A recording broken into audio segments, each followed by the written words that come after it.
Disclaimer: this video is research based. Most of what is being said here was found from online sources, all of which will be linked and cited in the description down below. None of this information I know personally, and all credit goes to the original creators and experts. Some information may be inaccurate, misleading, or conflicting with other sources. Please watch with an open mind. Also, flashing lights, random whisperings, and fantastic scenery.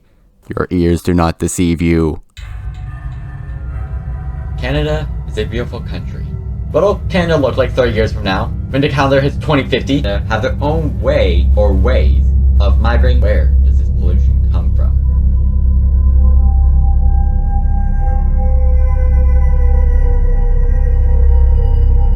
All theories. Not possible anymore. World doomed. The world is warming. Everyone needs to do their part. World doomed. The world is warming. All theories. Not possible anymore. All theories. Doomed. Do their part. It's all a conspiracy.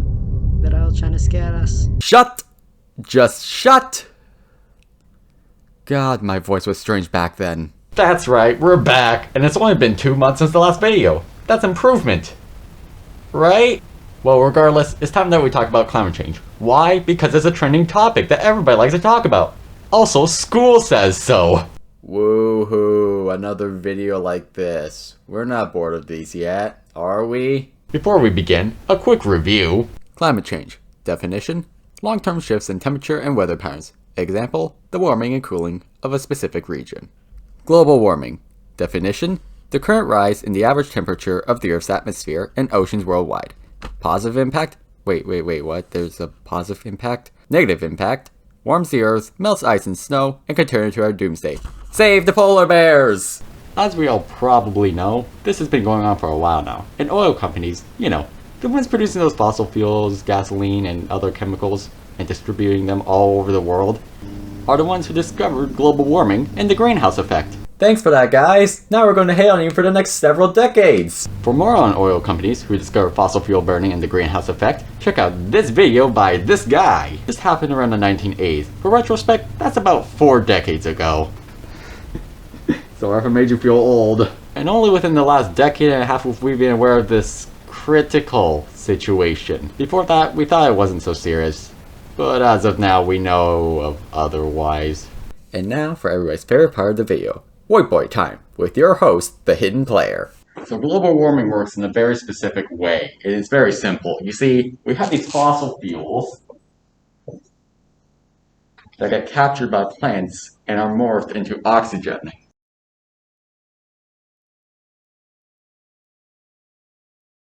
This is otherwise known as carbon capture and photosynthesis. The oxygen created this ozone layer above us some 600 million years ago, which protects us from ultraviolet radiation, aka extreme heat and skin cancer. Now this is the part where we revolutionized the wrong way and decided to put a pedal to the metal, quite literally, into fossil fuels.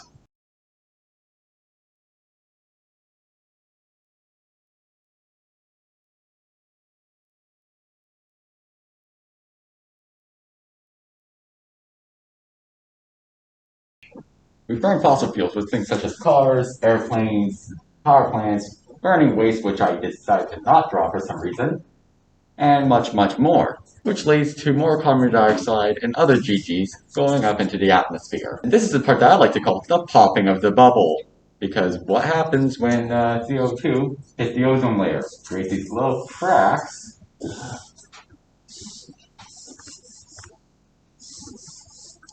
This then lets UV radiation enter. Which if one of these spots is above us, we may end up with skin cancer. And no, that's not the only reason it's bad. I'm just trying to be funny while talking about a sensitive topic. Okay, now that we have all that information freshly stabbed into our minds, let me tell you this fancy story for those of you who don't know my past. I once created a video on how we could stop climate change, or at least ease it. Because I had all the spare time. That video showed my face and license plates, and had a dog interrupt halfway through it. So I can't show that video, unfortunately, but to replace it, I created this short montage. Let's go! Self-sustaining homes, communities, electric vehicles. The charging takes forever! Though it has improved. This group is quite interesting. But the content is so outdated, it was recorded 3 years ago! There are also more details on what pollutes our environment, like these things.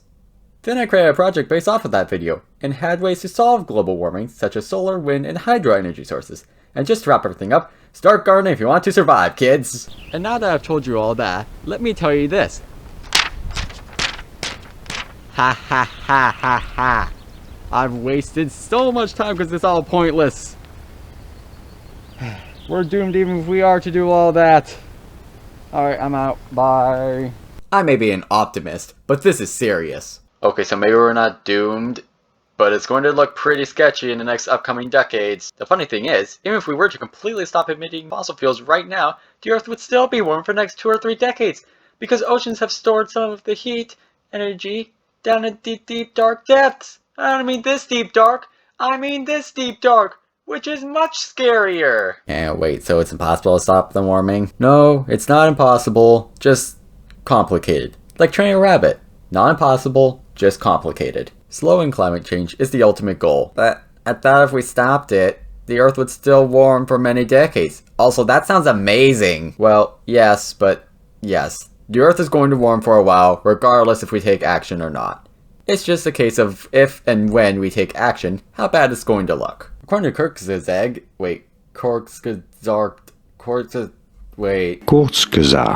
if we were to hit the 2-degree mark, we are to have extreme weather events become more extreme, which we've been witnessing all over the world. Even the minor events, windy days are becoming windier, heat waves are growing hotter, and the rainfall is now turning into hail. If we are to warm beyond the 3-degree mark, the warming of the Earth becomes so extreme that developing countries will struggle to feed their populations. Some will not survive. And warming past the 4-degree mark is where the hothouse Earth becomes nearly inhabitable. Well guys, it's the apocalypse. And so, with that in mind, we need to slow the warming quickly. Ideally, we want to flatten the curve, then not emit anything. Kurzgesagt details that we are expecting to hit a 3-degree mark by 2100. 76 years, 7 months, and 25 days. Or for those of you who are nerds out there, 27,999 days. I got a few decades to wait. What are the current music charts? 80 years from now is hard to put into perspective for those of us living in 2023. So let's pull that back a bit to 2050. Where's my DeLorean? Back to the future! According to these guys, if we were to not implement any new policies, then we're likely to raise our global temperatures to around 6 degrees by 2050. I'm burning! But what if we do implement new goals and laws? Well, this is a chart. I know, very creative. It's not even mine. But as you can see, the highest amounts of CO2 emissions could lead to a 5-degree mark. Ideally, we'd like to hit the medium CO2 amounts or lower.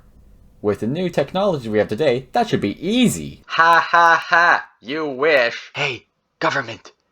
Hey, yeah, you. Get on with it then. Why? Because, you have the power to say stop to the gas emitters and they have to listen. You're also the ones who implement those new laws and let them pass. Oh, but you see, we don't have the cash to do it. Also, it's way too expensive. And infrastructure. But we have... Aren't you... Well, that. Put a 0 on the price tag, my gosh. Don't you have, the ability to do that? Moving on. Okay, I must conclude here or this video will be way too long. So, what have we summarized? Where did I start with this? Exactly! Climate change is a complicated topic that few people like to talk about because of its complexity. It's all started with fossil fuel burning, then the discovery of the effects of greenhouse gases through the oil industry, of course. Now it's the most worried of topic worldwide because it can be our doomsday. And yet the ones at the source of fixing the problem are the scientists doing the research and testing ways to fix it. But for them to do all the fixing, they need to get paid and supplied. And guess who's paying them? Mostly donations and outside organizations. And who's making goals and wants them to be met? Governments. And although they do pay a small portion, it's not nearly enough. Just look at these charts! And can't those guys just put a price tag of 0 on them? What the heck, governments? You guys suck! Correction. I feel that you need to acknowledge the issue at hand and stop ignoring the subject. Yeah, that's what I meant. I'm not an anarchist. I know it's kind of hard to understand, but it's, everything lives or dies. Take your pick. And so, after doing a lot more research, I've summarized that it is possible to ease global warming and eventually have it plateau. But if we want this brighter future, we must not fire our arrows at talking about the topic, but rather take aim at the higher levels of power, government, and get them to start investing into saving the planet instead of ignoring the issue. If one wants power, then one must build power, but what took several decades can be taken with the snap of a finger. Power is granted by trust, and trust can be lost with the blink of an eye. Be wise, be cautious. Survival for all is first and foremost. Thank you guys so much for watching. I've got new theories that will include less research and more theories coming up real soon. I hope. Mom, please don't overwork me this summer. I really want to do this. Please. Please.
Hey Brox, can you silence all of pickleball, please? It's impossible to record up here. Oh my god, never mind. This isn't gonna work, is it?